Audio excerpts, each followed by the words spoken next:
Viewers, Atishi took oath as the new Chief Minister of Delhi days after Arvind Kejriwal got bail in the Delhi liquor policy case and announced his resignation. Now, before going for the oath-taking ceremony, she, along with other ministers who took oath with her and were in fact inducted into the cabinet, met Aam Aadmi Party Chief Arvind Kejriwal at his residence. Even after taking oath as the Chief Minister of Delhi, Atishi touched the feet of Chief Minister of Arvind Kejriwal and sought his blessings. Now, 5 ministers took oath along with Atishi, and 4 out of the 5 were reinstated by the new cabinet.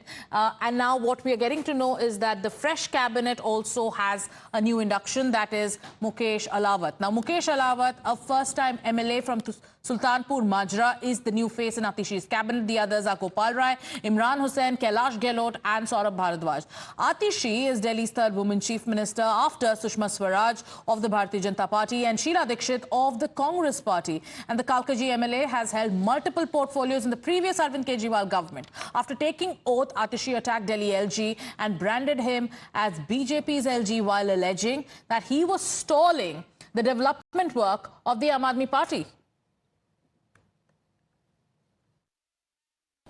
कि जो दिल्ली वाले परेशान रहे पिछले 1-1.5 साल में, जब से भारतीय जनता पार्टी का षड्यंत्र शुरू हुआ, जब से भारतीय जनता पार्टी ने एक-एक करके हमारे नेताओं को जेल में डालना शुरू किया, जब से भारतीय जनता पार्टी ने एक-एक करके हमारे मंत्रियों को जेल में डालना शुरू किया, जब से भारतीय जनता पार्टी के एलजी साहब ने दिल्ली सरकार के काम रोकने शुरू किए, आप देखिए पिछले 2 साल में भारतीय जनता पार्टी ने दिल्ली वालों को परेशान करने में कोई कसर नहीं छोड़ी। मैं दिल्ली वालों को यह आश्वासन देना चाहती हूं कि अब अरविंद केजरीवाल जी जेल से बाहर हैं।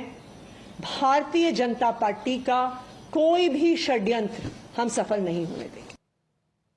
Meanwhile, there is no end to the politics after Atishi took oath as the Chief Minister of Delhi. BJP has taken a jibe and they are calling her a remote control Chief Minister soon after she took oath. Now, BJP is also alleging that real powers were still with Kejriwal and it was a repeat of the Manmohan Singh model. On the other hand, the Aam Aadmi Party is slamming the BJP for conspiring against Arvind Kejriwal and for using central agencies to jail Aam Aadmi Party leaders. Delhi को आज नया मनमोहन सिंह मिला है, उसके लिए दिल्ली वासियों को शुभकामनाएं। मनमोहन सिंह इसलिए क्योंकि असली पावर ऑफ मुख्यमंत्री तो केजरीवाल जी के पास ही रहेगा, वो डिफैक्टो सीएम रहेंगे। आतिशी जी को डीजीओर सीएम बनाया है। खड़ाऊ सीएम अगर सौरभ भारद्वाज और सोमनाथ भारती की भाषा बोले तो ये मेरे शब्द नहीं है। तो आज क्योंकि सीएम के रूप में डायरेक्टली फंक्शन नहीं कर पा रहे थे केजरीवाल जी, क्योंकि कोर्ट ने ऐसे बेल के कंडीशन डाले थे, तो अब एक मनमोहन सिंह टाइप या कह सकते हैं कि ओपीएस टाइप व्यवस्था यहां पर लागू कर दी गई है। ये तो डम्मी सरकार है, डम्मी चीफ मिनिस्टर है और रिमोट से चलेगी। ये तो सिर्फ एक फॉर्मेलिटी है। केजरीवाल जी चूंकि मुख्यमंत्री कैसे रहते, वो एक मुजरिम है और जब 6 महीने दिल्ली की सरकार जेल से चलाने की बात की, वो भी एक छलावा था।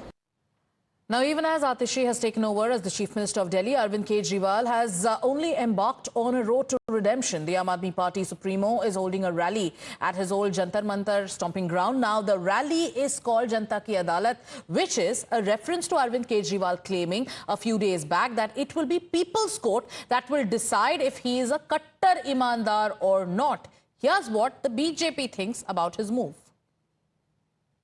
देखिए, अरविंद केजरीवाल जी की ये नौटंकी है, हमेशा वो नौटंकी करते रहते हैं।